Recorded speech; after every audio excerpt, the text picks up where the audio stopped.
성도 여러분 안녕하십니까? 복음과 율법의 윤주만 목사입니다.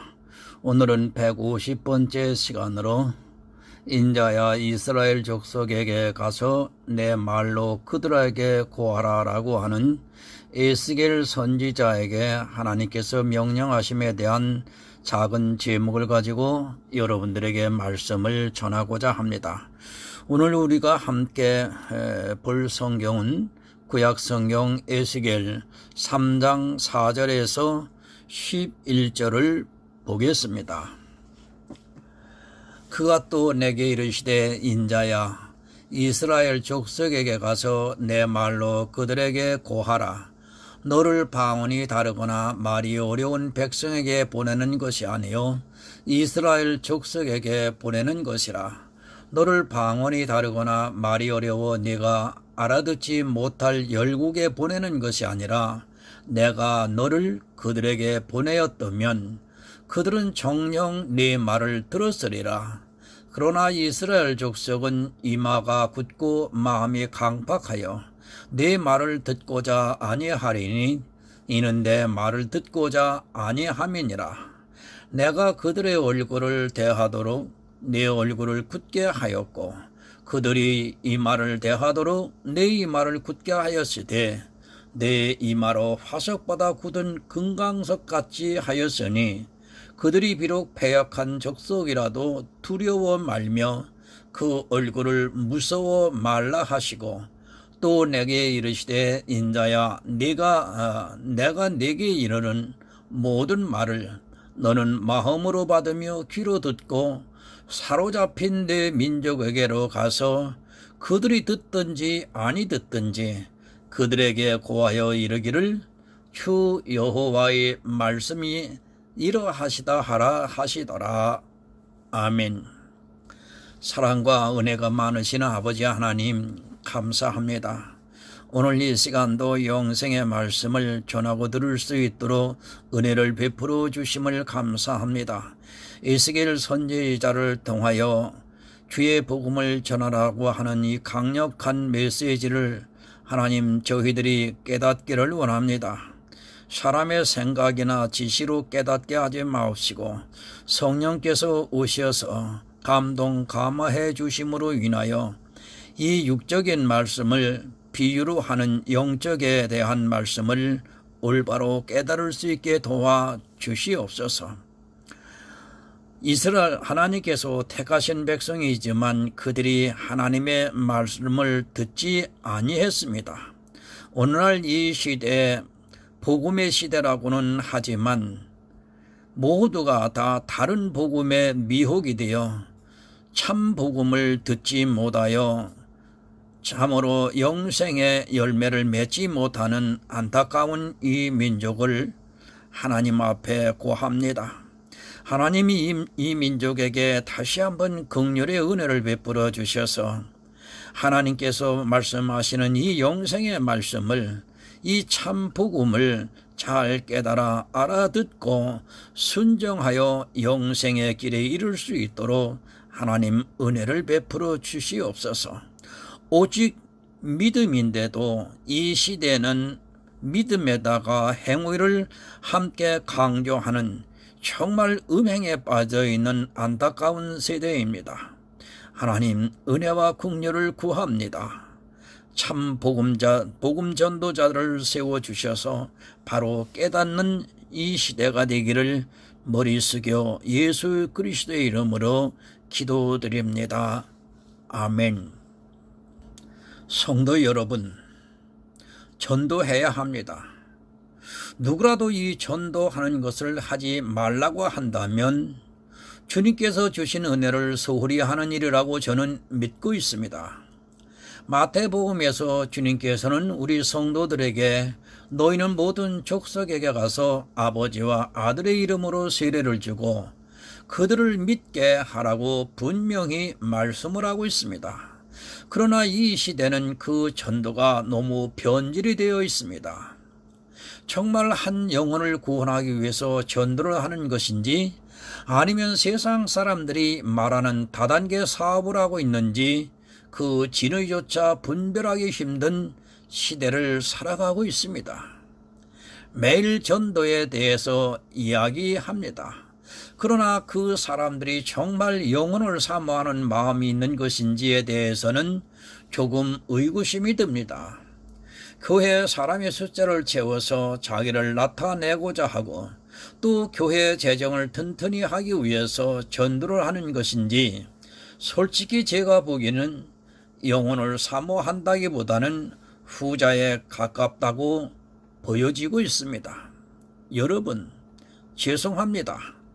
지금도 매일 전도를 하기 위해 밖으로 나가고 있는 분들께 정말 죄송하지만 솔직히 내 양심에서 아니 내가 성령의 감동을 받고 있는가 스스로 분별하고 나가시는 것이 좋을 것이라 생각합니다. 저는 집에 있는 시간이 많아서 거의 매일 문을 두드리는 사람들을 봅니다. 그런 그들을 보면서 과연 저들이 왜 저런 일을 하고 있는가를 생각해 보곤 합니다. 그저 자기 공명심에 그리고 그렇게 해야 마치 구원을 받을 수 있는 것으로 오해를 하고 열심을 내고 있지 않은가를 생각하게 합니다.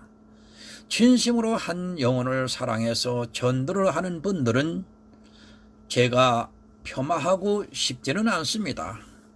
주님께서 뱀같이 지혜롭고 비둘기같이 슬기롭게 하라고 말씀을 하셨습니다. 남을 귀찮게 하는 그 전도의 행위가 과연 주님께서 말씀을 하시는 뱀같이 지혜롭고 비둘기같이 슬기로운 일인가는 스스로 생각해 보시기 바랍니다.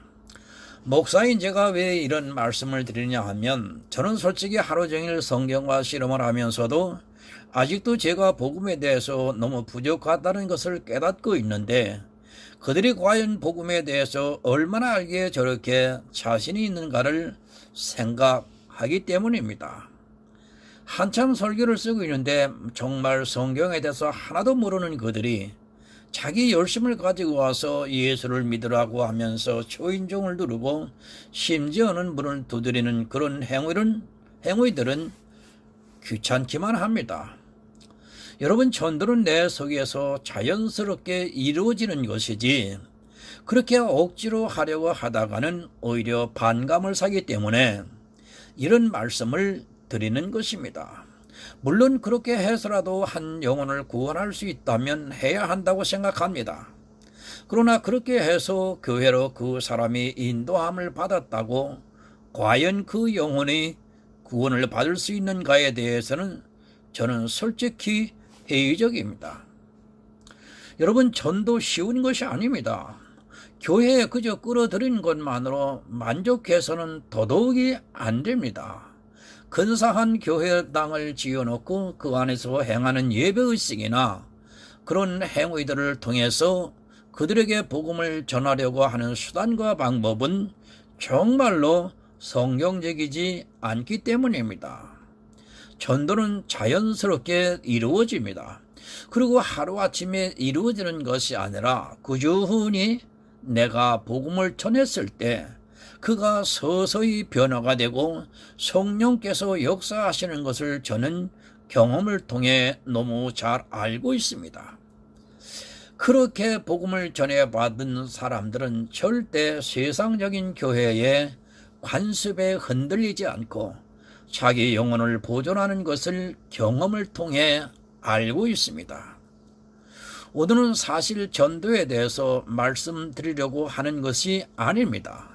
그런데 왜 시작을 전도로부터 했는가 하면 본문의 에스겔 말씀을 이용해서 마치 성도가 밖으로 나가서 전도를 해야 하는 것으로 오해를 하기 때문에 그것을 바로잡고 또 이 말씀은 무슨 의미의 말씀인가를 생각해 보고 싶습니다.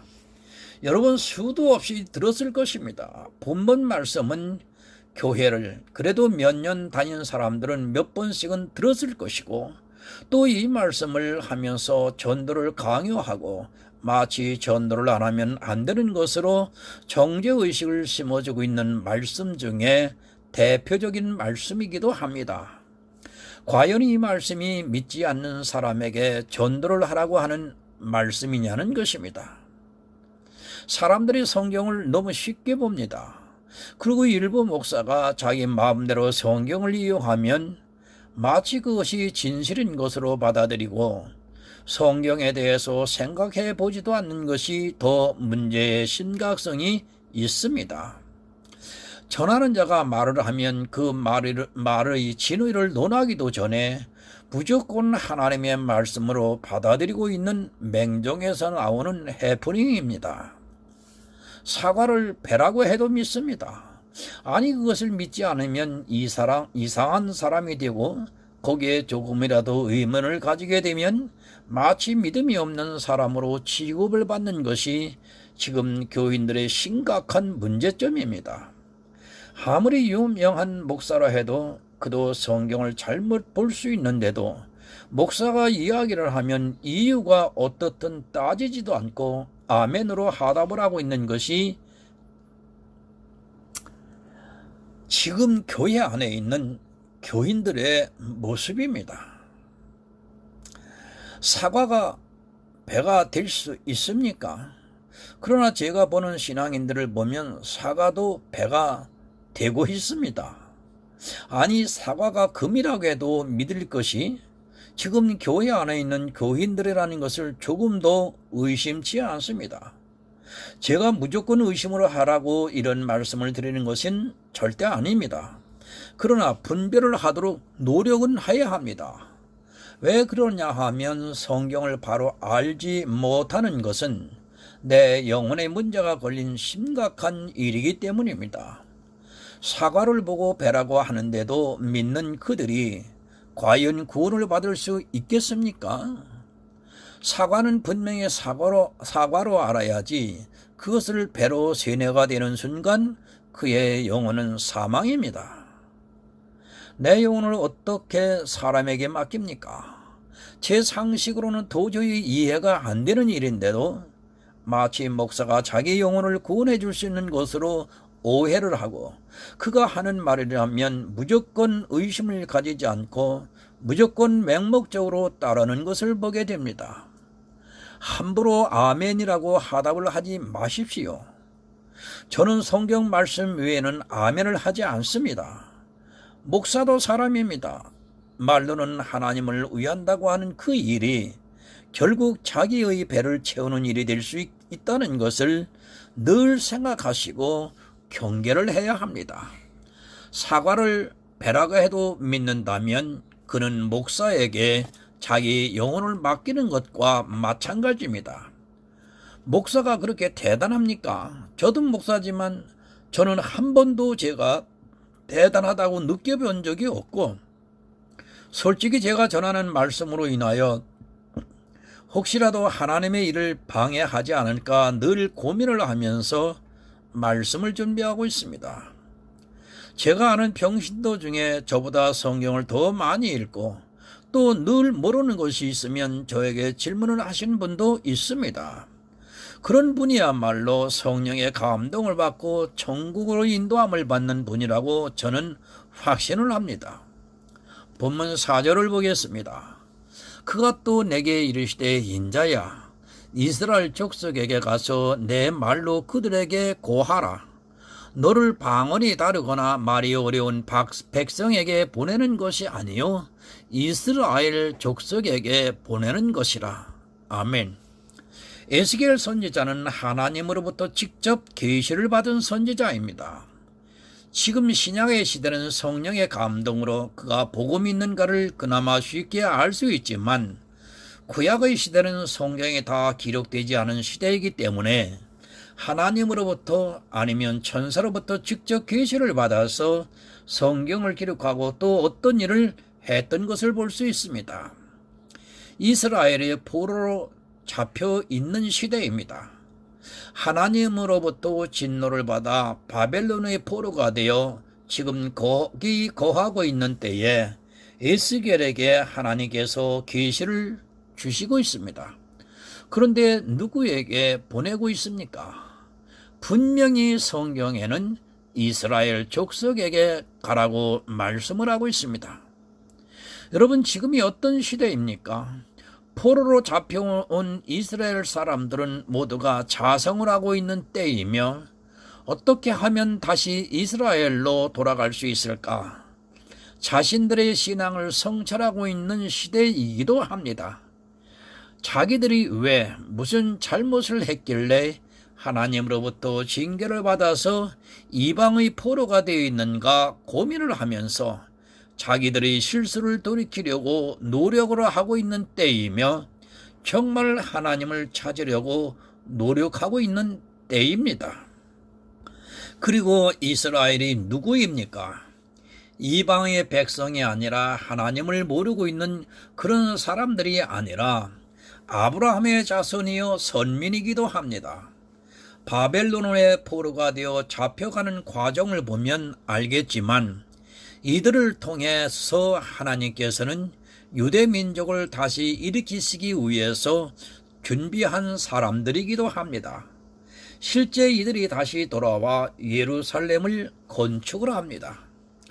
그것이 우리가 너무도 잘 아는 에스라 느헤미야입니다.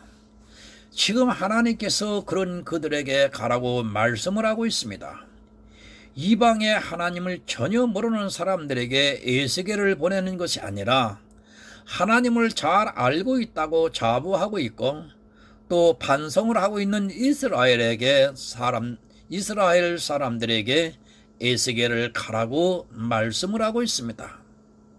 성도 여러분, 전도하라고 보내신 것이 아닙니다. 바벨론 사람들에게 복음을 전하라고 에스겔을 지금 보내는 것이 아니라 하나님의 백성 포로로 잡혀있는 이스라엘 민족에게 가서 전하라고 말씀을 하고 있습니다. 성경을 그냥 보지 마시고 또 무조건 가르치는 대로 받아들이지도 마시기 바랍니다. 정말 우리는 한 말씀이라도 생각을 하고 또 생각을 하면서 하나님의 뜻이 무엇인가를 늘 고민해야 합니다. 하나님을 모르는 사람들에게 보내는 것이 절대 아닙니다. 바벨론에 포로되어 온 사람들은 그나마 이스라엘 중에서 낫다고 하는 사람들이 포로로 잡혀왔고 정말 가망이 없는 사람들은 바벨론의 침략을 당했을 때 모두가 죽임을 당했습니다. 그래도 바벨론의 포로가 되어간 사람들 중에는 구원을 받을 수 있는 사람들이 있었고 뿔뿔이 흩어지거나 죽임을 당한 사람들은 생각해 볼 가치도 없습니다. 이게 무슨 말씀입니까? 지금으로 생각하면 저 세상에서 예수를 모르는 사람들에게 보내는 것이 아니라 예수를 알고 믿고 있다고 하는 사람들에게 에스겔 선지자를 보내는 것입니다. 여러분, 포로가 되어 있습니다. 그런데도 자기가 포로가 되어 있는지조차 모릅니다. 사단에게 포로가 되어 있으면서도 단지 교회에 나와 있다는 것만으로 자기가 포로인지도 모르는 그런 사람들에게 에스겔과 같은 선지자를 보내고 있다는 말씀입니다. 복음이 어려운 것이 절대 아닙니다. 전혀 그것을 모르는 사람들도 아닙니다. 그러나 그들에게 믿음이 없다는 말씀입니다. 행위로는 신앙생활을 하고 있지만 믿음을 모르고 있는 사람들에게 지금 에스겔 선지자를 보내시고 있습니다. 세상 사람들에게 나가서 전도하라고 드리는 말씀이 아닙니다. 그들은 예수도 모르고 복음에 대해서도 전혀 모르기 때문에 가르치려면 힘이 듭니다. 그러나 예수에 대해서 알고 있다고 하는 그들에게 지금 하나님께서는 보내시고 있습니다. 여러분, 지금 이 시대도 그럴 수 있습니다. 마치 바벨론의 포로와 같이 사단에게 포로가 되어 있으면서도 자기를 깨닫지 못하고 자기는 회개를 했다고 하면서 신앙생활을 하고 있는 그들에게 지금 에스겔 선지자를 보내시고 있습니다. 그들은 예수도 알고 복음에 대해서도 어느 정도 들어서 잘 알고 있는 사람들입니다. 그들에게 왜 하나님께서 에스겔 선지자를 보내시겠습니까? 하나님을 찾고 있고 예수를 믿고 있다고 하지만 실제 그들은 믿음이 없고 종교 생활에 빠져 있기 때문에 그들을 깨우치려고 하나님께서 에스겔 선지자를 보내시고 있는 것입니다. 이스라엘은 포로로 잡혀와 있으면서도 자기들이 왜 포로로 잡혀와 있는가를 모르고 아직도 율법주의에 빠져 있기 때문에 에스겔을 보내시는 것입니다. 율법을 잘 지켜서 하나님으로부터 용서함을 받으려고 하는 이스라엘에게 보내시는 것입니다. 너를 방언이 다르거나 말이 어려워 내가 알아듣지 못할 열국에 보내는 것이 아니라 내가 너를 그들에게 보내었다면 그들은 정녕 네 말을 들었으리라. 그러나 이스라엘 족속은 이마가 굳고 마음이 강팍하여 네 말을 듣고자 아니하리니 이는 내 말을 듣고자 아니함이니라. 여러분, 열국에 보내는 것이 아닙니다. 그런데 놀라운 것은 차라리 그들에게 보내었다면 그들이 네 말을 들었을 것이라고 말씀을 하고 있습니다. 아마 이것을 경험하지 못한 사람들은 도무지 이해가 안 될 것입니다. 제가 복음을 전해 보아도 차라리 예수를 모르는 사람이 더 쉽습니다.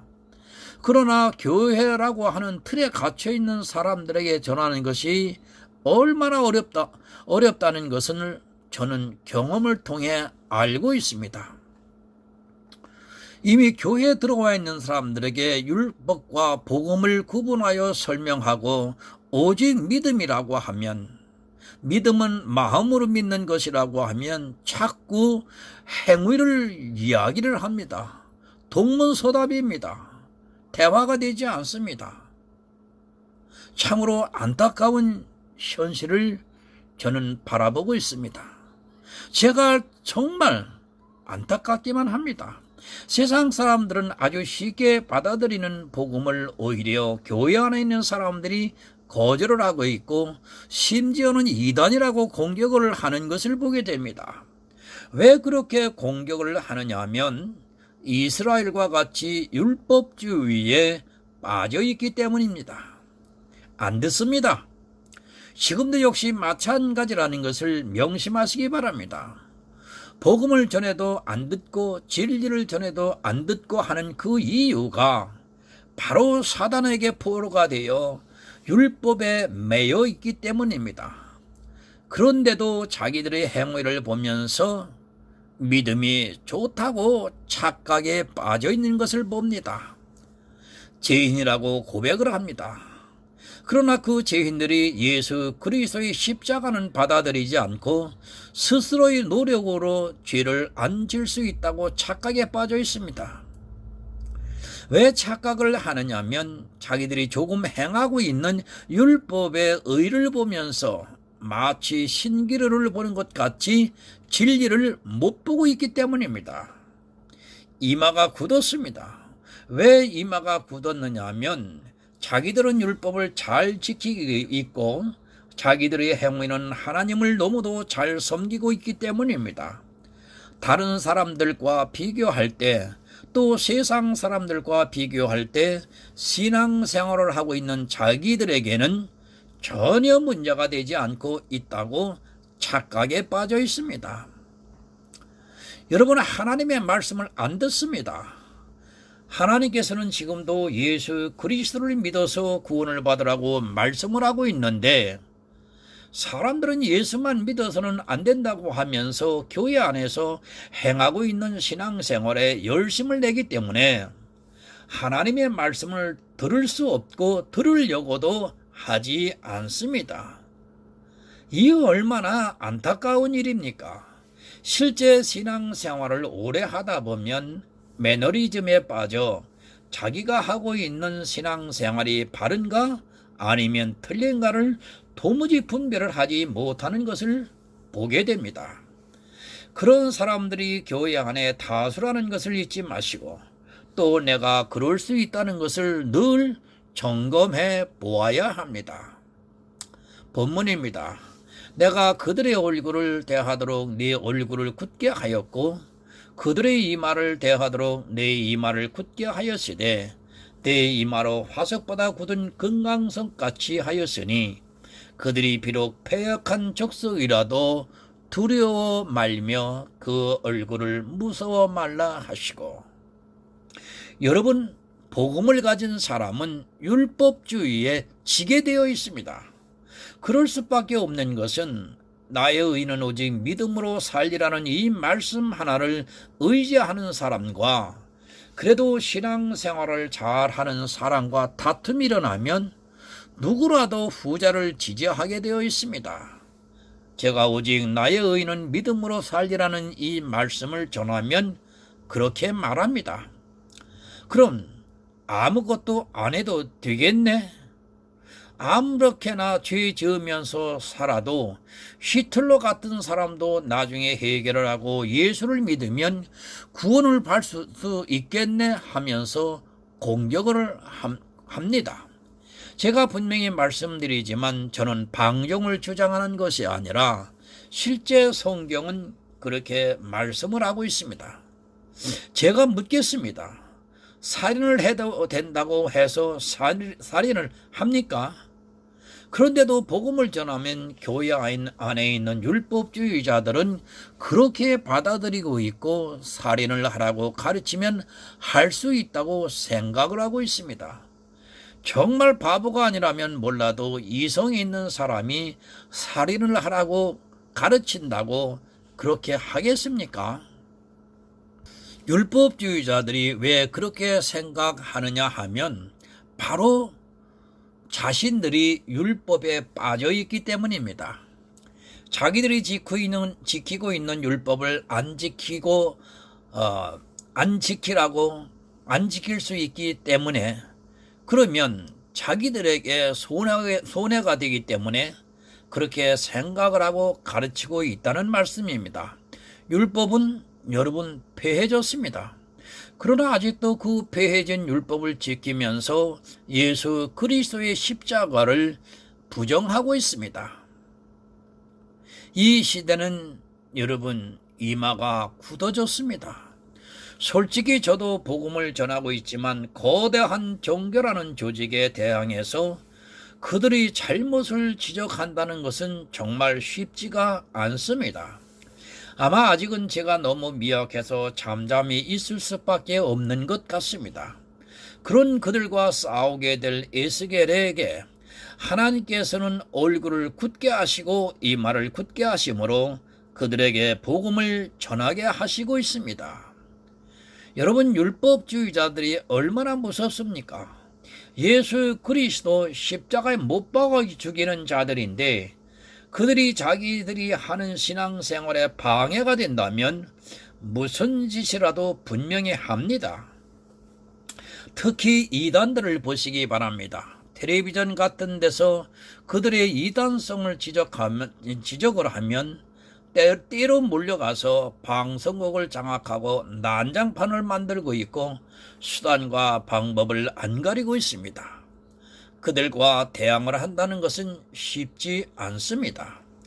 그것을 너무도 잘 알기에 하나님께서는 에스겔에게 얼굴을 굳게 하시고 이마를 굳게 하셔서 두려워하지 않게 해주시고 그들에게 복음을 전하라고 말씀을 하고 있습니다. 본문입니다. 또 내게 이르시되 인자야 내가 내게 이를 모든 말을 너는 마음으로 받으며 귀로 듣고 사로잡힌 내 민족에게로 가서 그들이 듣든지 아니 듣든지 그들에게 고하여 이르기를 주 여호와의 말씀이 이러하시다 하라 하시더라. 이스라엘은 패역한 족속입니다. 그들에게 하나님께서는 처음부터 복음을 가르쳐 주셨지만 그들은 모두가 율법주의에 빠져 예수를 믿는 것을 거절했습니다. 왜 거절을 하느냐 하면 자기들이 지키는 율법의 의가 너무도 좋게 보이기 때문에 예수 그리스도의 참빛을 볼 수 없는 것입니다.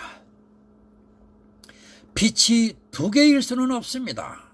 어느 한 빛이 보이면 다른 빛은 사그라지고 또 어느 한 빛이 빛을 잃으면 또 다른 빛이 더욱 빛을 내게 되어 있습니다. 이 두 가지 빛이 있습니다.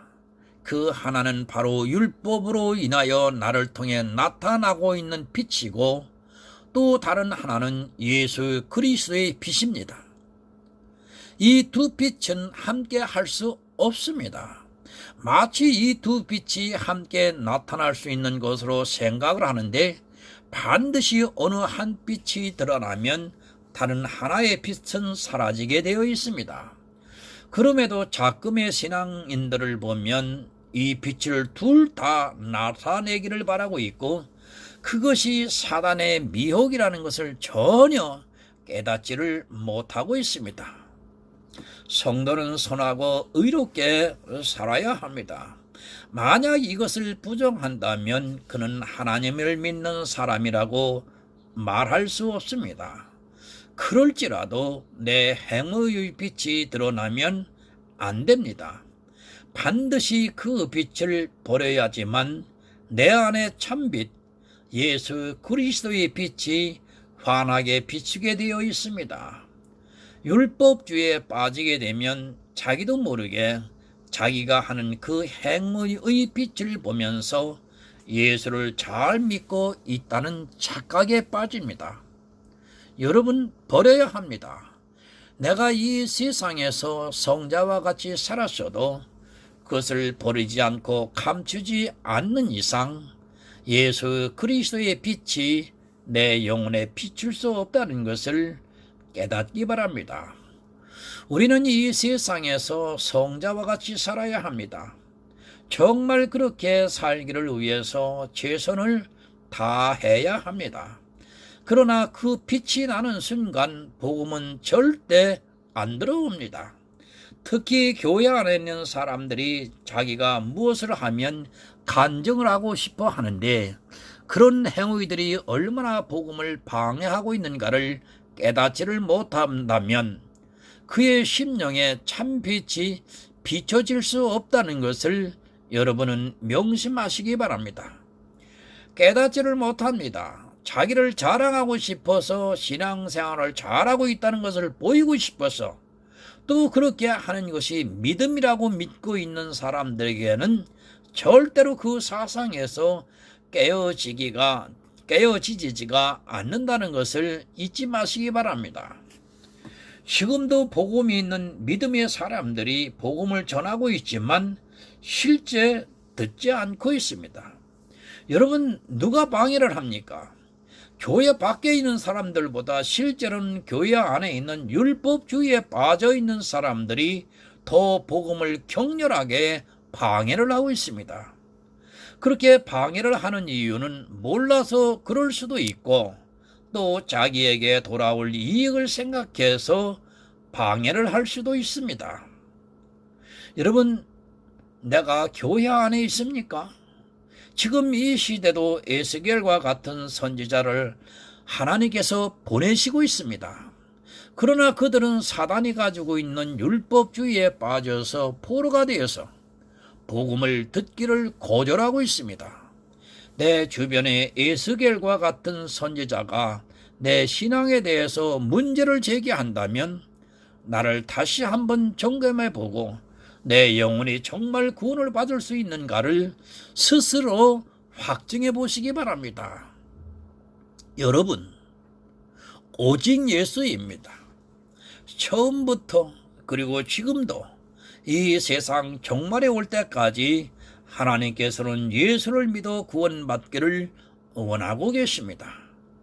내가 예수를 바로 믿고 있는가 늘 점검해서 천국에서 모든 축복을 누리시는 아름다운 성도가 되시기를 예수 그리스도의 이름으로 부탁을 드립니다. 하나님 아버지, 감사합니다. 에스겔 선지자를 부르셔서 택하셨던 민족에게 다시 복음을 전하게 하시는 하나님의 무한하신 사랑하심을 맛보아 알게 하시니 감사합니다.